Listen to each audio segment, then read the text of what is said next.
Okay, so today in chemistry, the question is about the polymer chemistry. What are polymers and how do their structures affect their properties? Let me share the screen.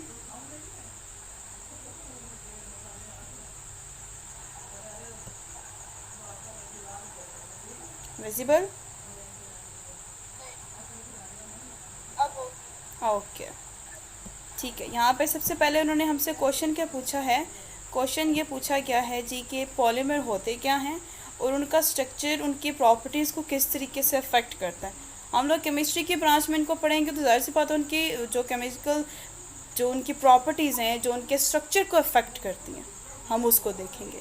तो इसका answer है polymers are large molecule compose of repeating structural units called monomers. ठीक है, इनके अंदर monomers के जो है वो स्ट्रक्चरल यूनिट्स होते हैं जो छोटे छोटे पार्टिकल रिपीटिंग प्रोसेस में होते हैं and their properties are influenced by the type and the arrangement of this monomers and the length of the polymer chains and the degree of cross linking. क्योंकि एक रिपीटेड रिएक्शन चल रहा होता है आपके पास, इनका स्ट्रक्चर होता है, तो इनकी जो प्रॉपर्टीज़ हैं वो इस तरीके से इन्फ्लुएंस करती हैं कि इनके जो अरेंजमेंट हुई होती है, जो लेंथ होती है चेन की और जो इनकी डिग्री ऑफ क्रॉस लिंकिंग होती है। And these factor determine characteristics such as strength, flexibility and thermal stability. अब उनकी प्रॉपर्टीज़ मोनोमर्स पे डिपेंड है जो एक रिपीटेड स्ट्रक्चर में बाइंड हैं, लिंक्ड हैं एक दूसरे के साथ, और ये प्रॉपर्टी उनके स्ट्रक्चर से इन्फ्लुएंस होती हैं जो कि हम लोग केमिस्ट्री में पढ़ते हैं, पॉलीमर केमिस्ट्री। ठीक हो गया, आप इसका स्क्रीनशॉट ले लें साथ। आगे आ जाता है जी geochemistry. How do geological processes influences the distribution of element in earth crust. ये इसमें कहाँ से केमिस्ट्री आती है कि जो अर्थ क्रस्ट में एलिमेंट किस तरीके से डिस्ट्रीब्यूट हुए होते हैं, क्या प्रोसेस होता है। अब वो प्रोसेस यहाँ बता रहे हैं, geological processes like volcanic activity, volcano जब इरप्ट होती है, सेडिमेंटेशन, रीडिस्ट्रीब्यूट एलिमेंट, जब हमारे पास ये सेडिमेंटेशन का प्रोसेस चलता है, जब हमारे पास ये जो है वो वोल्केनिक अर्थक्वेक की वजह से ये जो बनते हैं माउंटेन्स के अपीयरेंस के अंदर जो चेंज आता है अर्थ क्रस्ट में, वोल्केनिक इरप्शन ब्रिंग एलिमेंट्स।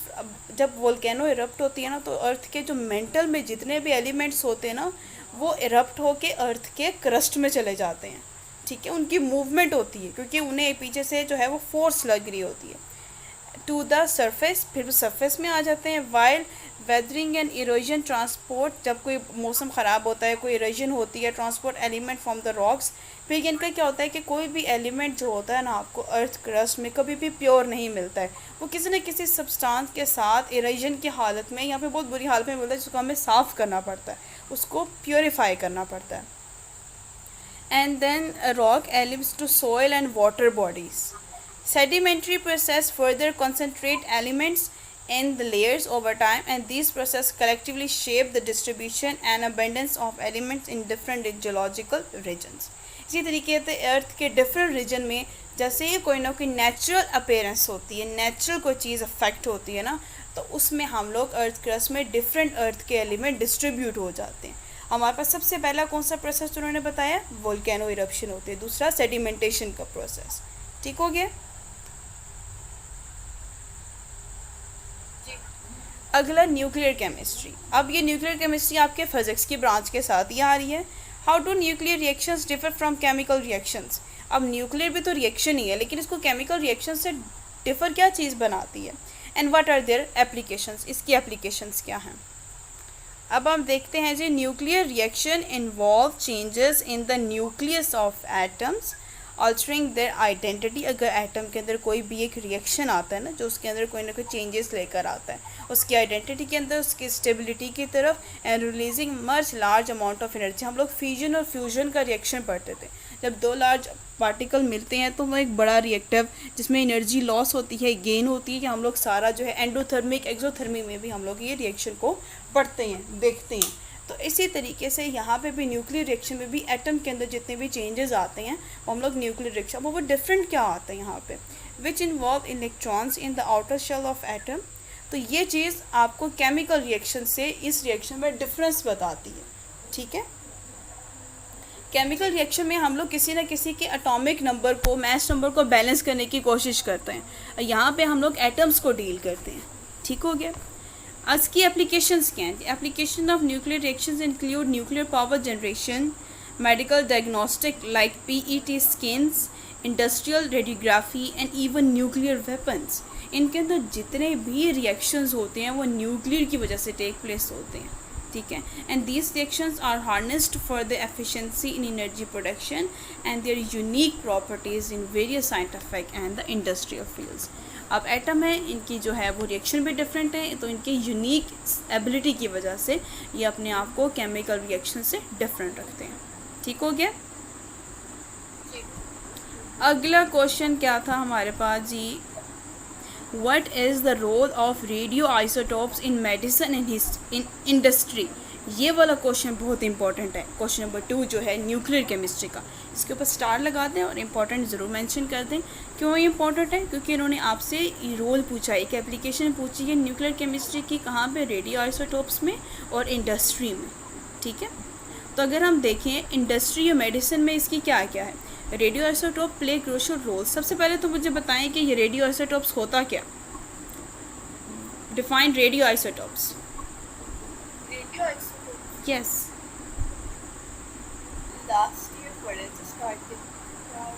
अच्छा, जस्ट डिफाइन आइसोटोप्स। आइसोटोप्स बोलते हैं जिनका एटॉमिक नंबर सेम होता है। ठीक है। आइसोटोप्स हम लोग उनको कहते हैं जिनका सेम नंबर ऑफ प्रोटॉन होते हैं उनके एटॉमिक न्यूक्लियाई में, लेकिन उनकी क्या चीज़ डिफरेंट होती है? हाँ, उनके न्यूट्रॉन्स डिफरेंट होते हैं। अगर मैं रेडियो आइसोटॉप्स, अब रेडियो जो होता है वो हमारे पास रेडियो वेव्स, रेडियो सिग्नल्स आते हैं। अब रेडियो आइसोटॉप्स को अगर हम पढ़ें तो रेडियो आइसोटॉप्स एक ऐसे आइसोटॉप्स होते हैं जो केमिकल एलिमेंट्स जो अनस्टेबल होते हैं और वो अंडरगो रेडियो एक्टिविटी डिके दिखाते हैं। आपने alpha particle, beta particle, gamma particle के बारे में पढ़ा होगा। तो ये जो हमारे पास alpha particle, beta particle, gamma particle है, ये एक रेज एमिट करते हैं, एब्जॉर्ब करते हैं। अब यहाँ पे जो एक एलिमेंट एक हाफ लाइफ रखते हुए जितने टाइम तक अपनी जो एमिशन करता है, एब्जॉर्प्शन करता है, ये एक आपके पास रेडियो आइसोटॉप एलिमेंट आता है। ठीक है। हम लोग अल्फ़ा पार्टिकल, बीटा पार्टिकल में हम लोग जो है वो डिफरेंट एलिमेंट्स के बारे में पढ़ते हैं, उसको स्टडी करते हैं। ठीक है। ये आइसोटोप्स होते हैं, दीज आइसोटोप्स हैव न्यूक्लाई। इनके अंदर एक ऐसा न्यूक्लाई होता है जो अनस्टेबल होता है due to an imbalance neutrons and protons. क्योंकि हम लोग आइसोटोप में हम लोगों ने बड़ा बैलेंस सिस्टम रखा होता है, क्या चीज़ कम होती है, क्या चीज़ ज़्यादा होती है। रेडियो आइसोटोप्स में हमारे पास अनस्टेबल न्यूक्लाई थे क्योंकि उसके अंदर जो इलेक्ट्रॉन, प्रोटॉन और न्यूट्रॉन होते हैं वो अनस्टेबल रिएक्टेंट होते हैं, उनके अंदर एक फिक्स्ड क्वांटिटी नहीं होती है। ठीक है। इसलिए वो टाइम के साथ एमिट होते रहते हैं, एक टाइम आता है वो बिल्कुल ख़त्म हो जाते हैं, डेड हो जाते हैं। ठीक है। अब हम देखते हैं radio isotopes play crucial role in both medicine and industry due to their ability to emit radiation. एक एमिट क्या होता है? What does this mean? Emit radiation, emit करना क्या होता है?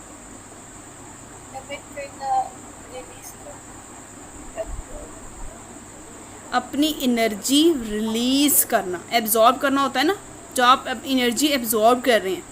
अब एक कोई चीज़ जो आप अपनी बॉडी से निकाल रहे हैं, सिक्रीट कर रहे हैं, तो उसको हम लोग कहते हैं एमिट करना। ठीक है। एमिट करते हैं, all the time energy release करते रहते हैं रेडियो आइसोटोप्स जो हैं। यहाँ पे लिखा है which can be decided and utilise for specific purpose. अब इसका मेडिसिन में क्या यूज़ है? Radio isotopes are use in diagnostic imaging like PET scans, SPE, CT scans to visualise internal organs and tissues. जब हमारी बॉडी में कोई ना कोई इंटरनल टिश्यू या ऑर्गन डिस्टर्ब होता है किसी ट्यूमर, किसी वायरस, किसी बैक्टीरिया की वजह से, तो उसको लोकेट करने के लिए, उसको फाइंड करने के लिए ये रेडियो आइसोटोप यूज़ की जाती है, क्योंकि all the time energy release कर रहे होते हैं। जब इनको किसी ऑर्गन के ऊपर छोड़ा जाता है ना, तो ऑर्गन के अंदर कोई भी रेडिएशन होगी वो पास हो जाती है। अगर रास्ते में कोई ब्लॉकेज होगा तो वो उस लोकेशन को लोकेट करके बताता है कि बॉडी के इस ऑर्गन के इस पार्ट में ट्यूमर है या कोई ना कोई बैक्टीरिया है जो फैल रही है या वायरस है। ठीक है। Like cancer and assess organ function, जो ऑर्गन हमारा फंक्शन नहीं कर रहा होता, अगर डिसेबल हो जाता है तो ये वो भी लोकेट कर देता है। And they are also employed in radiation therapy to treat cancer by targeting and destroy cancerous cells. जो कैंसर के पेशेंट होते हैं तो कैंसर का ऑपरेशन होता है तो क्या होता है, कैंसर का वो जो डॉक्टर होता है वो टीम और निकाल के बाहर फेंक देता है। वो पहले उसको डिटेक्ट करता है, उसको डिस्ट्रॉय करता है, ठीक है। ये रेडिएशन उस पर बार बार मार के उसको डिस्ट्रॉय करता है, वो पीसेस में कन्वर्ट हो जाता है, फिर उसको बॉडी से निकाल दिया जाता है, ठीक है। अब आगे आ जाता है इंडस्ट्री में। Industry radio isotopes are utilised for non destructive testing, inspecting welds, detecting flaws in, ये भी वही चीज़ है जो आप ह्यूमन बॉडी के साथ करते हैं, वही चीज़ इंडस्ट्री में करते हैं। कोई ऐसा प्रोडक्ट आपका जो बन के तैयार हो गया लेकिन उसमें कोई ना कोई जो है वो डिटेक्शन आ गई है, कोई ना कोई मसला आ गया, ख़राबी आ गई, उसको चेक करने के लिए आप यूज़ करेंगे, ठीक है।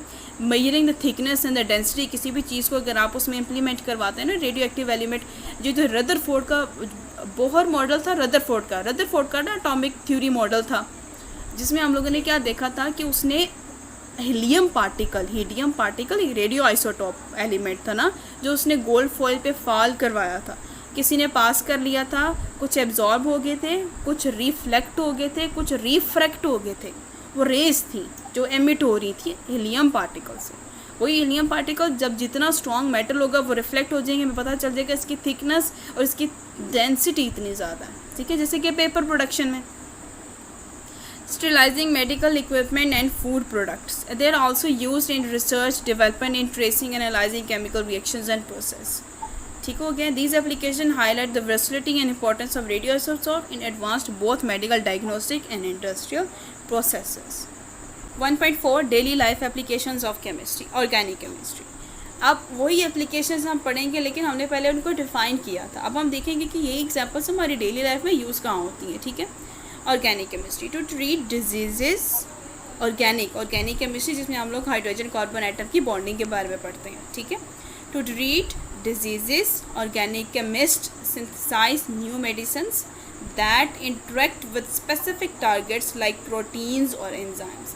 ये एक ऐसे डिजीज़ को ट्रीट करने के लिए यूज़ की जाते हैं ऑर्गेनिक केमिस्ट्री में, मेडिसिन फील्ड में जो ऑर्गेनिक केमिस्ट होते हैं, ठीक है। ऑर्गेनिक केमिस्ट होते हैं वो एक ऐसी मेडिसिन न्यू सिंथेसाइज करते हैं जो इंटरेक्ट करती है आपके स्पेसिफिक टारगेट के साथ, लाइक प्रोटीन्स या एंजाइम्स के साथ, ठीक है। उनको मज़ीद एनर्जी प्रोवाइड करते हैं कि आप एंजाइम और प्रोटीन मज़ीद फोर्सफुली अपना काम करेंगे मज़ीद। आगे आ जाती है इनऑर्गेनिक केमिस्ट्री जिसमें हमारे पास हाइड्रोजन कार्बन एटम नहीं होते हैं। लिथियम आयन, इसमें एग्जांपल दे दिए, इसको अंडरलाइन कर लें। इनऑर्गेनिक केमिस्ट्री के इन्होंने लिथियम आयन की एग्जांपल दे दिए। लिथियम आयन बैटरीज, ये जो हमारे पास सेल होते हैं, छोटे बैटरी चार्जेस होते हैं। Batteries are used as rechargeable batteries for electronics, toys, wireless headphones, hand held power tools, small large appliances, electrical storage devices and electrical vehicles. हमारे पास इनऑर्गेनिक केमिस्ट्री जो कार्बन एटम्स के साथ डील नहीं करता, बाकी हर एटम के साथ डील करता है। इनऑर्गेनिक केमिस्ट्री में जैसे कि लिथियम आयन की एक बैटरीज बनाई जाती हैं जो रिचार्जेबल होती हैं, ठीक है। ऐसे सेल होते हैं ना जो आप लोग एक दफ़ा लेकर आते हो, वो लॉन्ग टर्म के लिए यूज़ होते हैं, ठीक है। कुछ ऐसे होते हैं जो अगर आप जैसे फ़ोन है हमने एक दफ़ा चार्ज किया 100% हुआ, वो उसकी बैटरी लो होगी तो फिर आपको फिर चार्ज करना पड़ेगा, ठीक है, क्योंकि उसके अंदर बैटरी लगी हुई है। तो उस बैटरी को हम लोग रिचार्जेबल कहते हैं, जो कि आप लोग आपके इलेक्ट्रॉनिक्स में यूज़ होता है, बच्चों के टॉयज़ में होता है, आपके वायरलेस ब्लूटूथ वाले हेडफोन्स होते हैं ना, उसमें भी बैटरी लगी होती है जिसको आपको चार्ज करना पड़ता है। वो एक ख़ास टाइम के लिए 1-2 घंटे के लिए यूज़ होता है, फिर उसकी बैटरी फिनिश हो जाती है, आपको उसको दोबारा चार्ज करना पड़ता है। इसलिए हैंड हेल्ड पावर टूल्स होते हैं आपके पास, मतलब ये जो हमारे पास पावर टूल्स आ गए, टॉर्च आ गए, बच्चों के खिलौने आ गए, और हमारे पास और भी किचन में भी बेशुमार यूज़ होने वाली चीज़ें हैं। जिससे हमारे पास एक वो ब्लेंडर भी आता है, वो तो इलेक्ट्रिसिटी के साथ आता है। कुछ ऐसे भी आते हैं जो कि हमारे साथ रिचार्जेबल बैटरीज के साथ यूज़ होते हैं, ठीक है। आगे आ जाता है जी analytical chemistry. Forensic chemistry is the application of analytical chemistry. इसको अंडरलाइन करें, कौन सी एप्लीकेशन है एनालिटिकल केमिस्ट्री की हमारी डेली लाइफ में? Forensic chemistry. अब फोरेंसिक केमिस्ट्री होती क्या? It involves the examination of physical traces. मैंने आपको बताया था हम केमिस्ट्री की दुनिया को जब एनालाइज करते हैं, कोई भी चीज़ हमारे पास थ्योरी के साथ आई है, एक्सपेरिमेंट वर्क के साथ आई है, आपने उसको एनालाइज करना है। अब आपके पास कोई भी चीज़ फिज़िकल ट्रेसेस हैं, जैसे कि body fluids, bones, fibres and drugs. अगर ड्रग्स एंड हमें कैसे पता चलेगा अगर किसी ने कोई ड्रग का एडिक्टिव हो गया है, वो ड्रग उसके लिए बेनिफिशियल है या ड्रग उसके लिए नुकसानदेह है? जब हम उसको एनालाइज़ करेंगे, हम उसकी मेजरमेंट करेंगे, हम देखेंगे इसमें कौन कौन सा एलिमेंट यूज़ हुआ है, कोई चीज़ उसके लिए बॉडी के किस ऑर्गन के लिए सबसे नुकसानदेह है, हम ये एनालाइज़ कर रहे हैं, तो ये हमारी डेली लाइफ की एग्जांपल चली जाती है. It can be use to identify an unknown compound. For example drugs are often found in various coloured powders and are analysed to determine their content. आजकल जैसे चला हो कि ड्रग डीलिंग कोई खुले सरेआम नहीं की जाती है. आजकल ड्रग डीलिंग मेडिसिन में भी हो रही है. उसके बाद आपके अगर ड्रग को डील करवा के स्मगल करवा के आउट ऑफ कंट्री भेजना हो, किसी ने अपना बिजनेस चलाना हो, तो वो हम लोग कितनी मूवीज़ में देखते हैं कि जो ड्रग डीलर्स होते हैं उन्होंने कितनी ट्रिक्स बनाई होती हैं.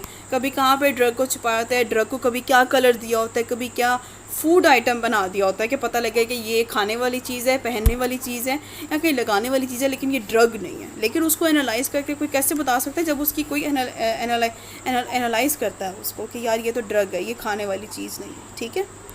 अब फिज़िकल केमिस्ट्री क्या है?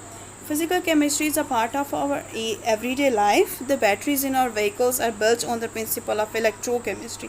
फिज़िकल केमिस्ट्री के एक एग्जांपल दे दी गई है जी इलेक्ट्रोकेमिस्ट्री. हमारी जो गाड़ियों में, मोटर बाइक्स में जो बैटरी यूज़ की गई है वो इलेक्ट्रोकेमिस्ट्री की सबसे बेस्ट एग्जांपल है, क्योंकि उसमें इलेक्ट्रॉन्स हैं जो केमिस्ट्री की दुनिया के अकॉर्डिंग काम करते हैं और हमें फ़िज़िकल केमिस्ट्री की बेस्ट एग्जाम्पल देते हैं. ठीक है. Environmental chemistry. Environmental chemistry is used to protect water. What environmental chemistry हम लोग केमिस्ट्री के बारे में इन्वामेंटल की दुनिया में रहते हुए पढ़ते हैं.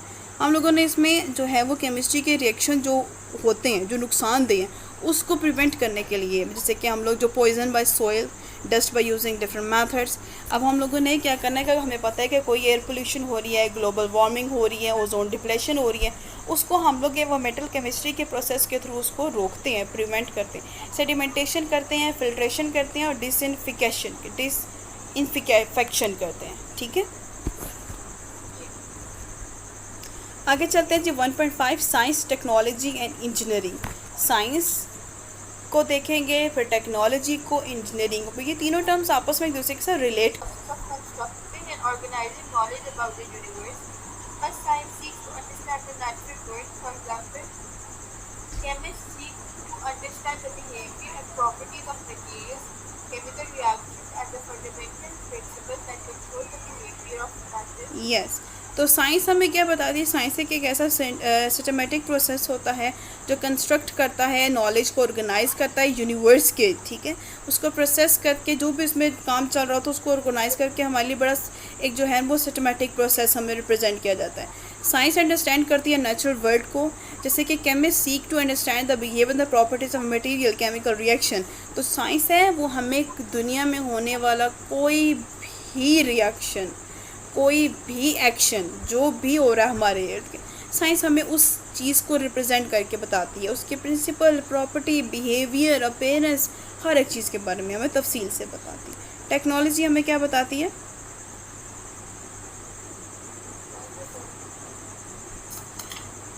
Technology is the process of applying scientific knowledge to practical applications, resulting in the creation of tools, machines, and systems that enhance our lives. Science and technology play a major role in the field of chemistry by providing tools, machines, techniques, and methods which can help in discovery and development of new materials. These also help in improving quality of knowledge. Technology has revolutionized the field of chemistry, making research and applications more efficient. It has enabled chemists to more effectively analyze and identify substances. Their work is beneficial for chemists working in pharmaceutical and other chemical industries. Yes. अब हम ना उसी science को ज़रा technology की दुनिया में ले आते हैं. साइंस हमें बता रही है हमारे सराउंडिंग में क्या हो रहा है.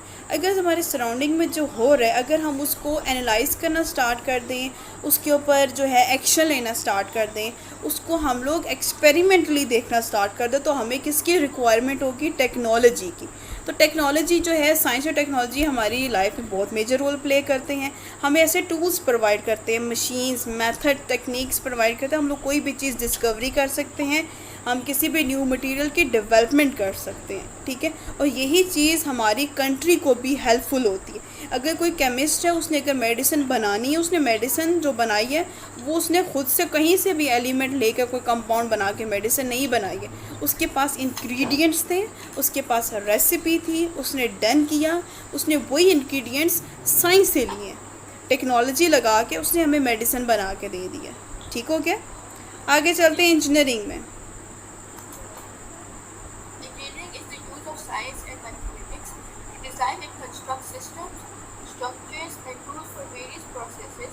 Chemical engineering develop and design manufacturing processes for the production of chemicals, fuels, food, medicines, polymers, detergents, paper, etc. They often work to maximize productivity and product quality. अब हमने उसको टेक्नोलॉजी के थ्रू हमने उस चीज़ के बारे में हम कंसर्न हुए हैं, ठीक है, हमने उसको एनालाइज़ किया और हमने उस चीज़ों को उस पर काम करना स्टार्ट कर दिया। अब हमारे पास से साइंस जो होती है ना, वो इंजीनियरिंग की तरफ जब आए तो कुछ ऐसे मेथड हैं इंजीनियरिंग के सिस्टम में जो पुराने थे, ठीक है। अब उसको हम लोगों ने जब इन्हांस किए, साइंस ने तरक्की की, तो वो आपके पास इंजीनियरिंग के सिस्टम भी चेंज हो गए। जैसे कि हमारे पास जो है वो ओल्ड बायोटेक्नोलॉजी थी, न्यू बायोटेक्नोलॉजी, जिसको हम लोग फर्मेंटेशन का प्रोसेस भी कहते हैं। तो engineering is a use of a science mathematics to design and construct a system. अब आपने उसको अपनी टेक्नोलॉजी के थ्रू चीज़ डेवलप तो कर दी, अब आपने उसको डिज़ाइन किया है, कंस्ट्रक्ट किया, उसका स्ट्रक्चर, हर एक चीज़ की आपने स्टडी अपनी साइंस और अपनी टेक्नोलॉजी की मदद से की है। अब जो आप उसमें काम कर रहे हैं वो आपकी इंजीनियरिंग कहला रही है, ठीक है। Chemical engineers develop and design a manufacture processes for the production of chemicals. अगर जो केमिकल इंजीनियर्स हैं जिन्होंने कोई ना कोई प्रोडक्शन बनानी, किसी न किसी चीज़ को, जैसे कि fuel, food, medicine, polymer, detergent की चीज़ें उन्होंने बनाई हैं, उन्होंने सबसे पहले साइंस के अकॉर्डिंग उसको अंडरस्टैंड किया है, उसमें अपनी टेक्नोलॉजी इम्प्लीमेंट की है। मशीन्स की मदद से उन्होंने एक, अगर डिटर्जेंट बनाने हैं ना, डिटर्जेंट के इंग्रेडिएंट उन्होंने साइंस से लिए, अपनी टेक्नोलॉजी लगाई और इंजीनियरिंग करते हुए अपना प्रोडक्ट डन कर दिया, ठीक है। अब ये जो लिखा हुआ है साइंस, टेक्नोलॉजी, इंजीनियरिंग, ये जो 3 सर्कल में ये चीज़ें हैं, ये वही पैराग्राफ की समरी है, निचोड़ है। इसको भी अगर आप तैयार कर लें, याद कर लें, तो ये भी इनफ है, ठीक है। अब साइंस के बारे में बताया कि science is systematic study to explore the natural world. Science intends to recognise the fundamental principles and the processes the natural world. Integration of scientific knowledge for human needs is known as technology. This integration provides a pathway to development of system, techniques and tools. Science आपको natural world के बारे में बताती है, उसी natural world को अपनी technology के थ्रू कैसे डेवलप करना है वो पाथवे बताती है। Engineering is application of scientific principle to construct improve system, structures and machines. अपने उसी सिस्टम को अपनी इंजीनियरिंग लगा के जब सिस्टम डेवलप करते हैं, ठीक हो गया।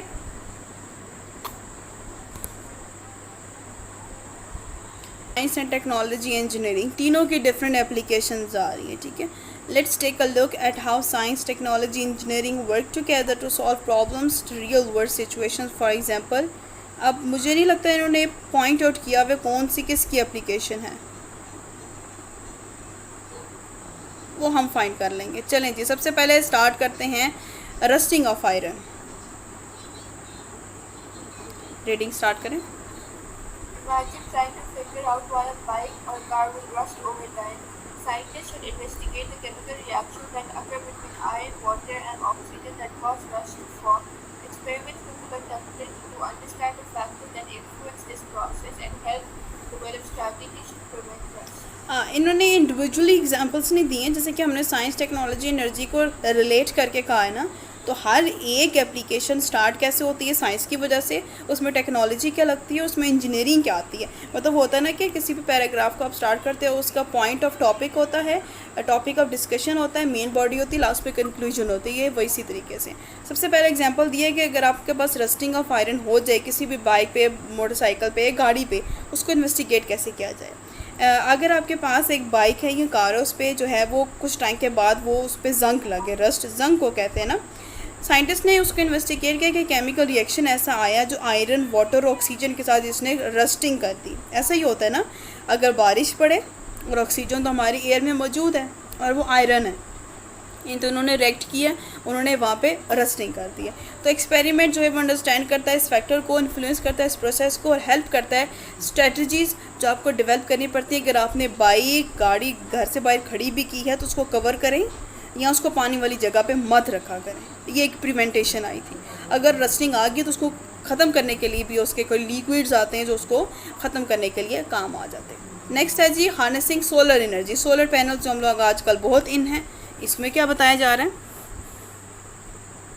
Scientists may study the principles of photovoltaic cells to understand how sunlight can be converted into electricity. Technologists can develop solar panels based on the scientific principles discovered. Engineers play their roles in designing and implementing large-scale renewable energy systems. For instance, an electrical engineer might design the wiring and connection of a solar power plant. A civil engineer could be involved in designing the infrastructure. In this example, science helps us understand the underlying principle of converting sunlight into electricity. Technology transforms this knowledge into practical applications such as solar panels and energy storage systems. Engineering takes these technologies and implements them on a larger scale. Together, science, technology, and engineering contribute to the development and utilization of sustainable energy sources. ठीक है, इसमें क्या बताया जा रहा है कि जो हम लोग सोलर एनर्जी, सोलर पैनल से जो हमें सोलर एनर्जी मिलती है, आपने कभी आपको पता है सोलर पैनल कैसे काम करते हैं? Sunlight से electricity produce होती है। यस, वो इलेक्ट्रिसिटी सारा दिन जो सनलाइट पड़ती है उसके अंदर इलेक्ट्रिसिटी प्रोड्यूस होती है। रात के टाइम तक इलेक्ट्रिसिटी उसके अंदर स्टोर हो जाती है, और जो आपने उसको मेन स्विच के साथ कनेक्ट किया होता है, जब आप उसको ऑन करते हैं तो आपके घर में लाइट होती है। बेशक अगर आपने मेन जो है वो ट्रांसफार्मर से इलेक्ट्रिसिटी नहीं ले रहे हैं, लेकिन ये अकेले आपके घर को रोशन कर सकते हैं। ठीक है, अब इसमें क्या होता है कि साइंटिस्ट में क्या बताते हैं कि फोटोवोल्टिक सेल होता है, इसको अंडरलाइन करें, फोटोवोल्टिक सेल होता है। इसमें सेल होते हैं जिन पे सूरज की रोशनी पड़ती है, और फोटोवोल्टिक सेल चार्ज होते रहते हैं। ठीक है, अब टेक्नोलॉजी हमें इसमें क्या बताते हैं कि जो सोलर पैनल है वो एक साइंटिफिक प्रिंसिपल को डिस्कवर करते हैं, इंजीनियर्स में एक रोल प्ले करते हैं इसको डिज़ाइन करके। ठीक है, अब ये जो इसको डिज़ाइन किया गया है, इस तरीके से इसको लार्ज स्केल पे इम्प्लीमेंट किया गया, क्योंकि ये रिन्यूएबल एनर्जी सोर्स है जो सनलाइट की एनर्जी को यूज़ कर रहा है। ठीक है, अब इलेक्ट्रिकल इंजीनियर ने इसको इस तरीके से डिज़ाइन किया है, फिर सिविल इंजीनियर इसको जो है वो इसका इंफ्रास्ट्रक्चर सेट करने आते हैं। आपके घर में सेटिंग करने के लिए इंजीनियर्स डिफरेंट होते हैं घर की छतों पे। फिर उसके बाद इसके प्रिंसिपल को अंडरस्टैंड किया जाता है कि किस तरीके से सनलाइट इलेक्ट्रिसिटी में कन्वर्ट हो रही है, and technology transform this knowledge into a practical application, जो कि आपके पास सबसे बेस्ट प्रैक्टिकल एप्लीकेशन है solar panels energy storage system. ठीक है, आप एनर्जी की फॉर्म में पढ़ते हो तो सबसे पहले आप देख रहे हो कि ये सनलाइट से हम लोग एनर्जी टेक कर रहे हैं, एनर्जी स्टोर भी हो रही है, आगे एनर्जी यूटिलाइज भी हो रही है। ठीक है, और ये लार्ज स्केल पे इस पे इंजीनियरिंग का सिस्टम है, क्योंकि इसकी जो है आजकल बहुत इन है, और इसको utilisation for sustainable energy sources के लिए डेवलप किया जाता है। ठीक है।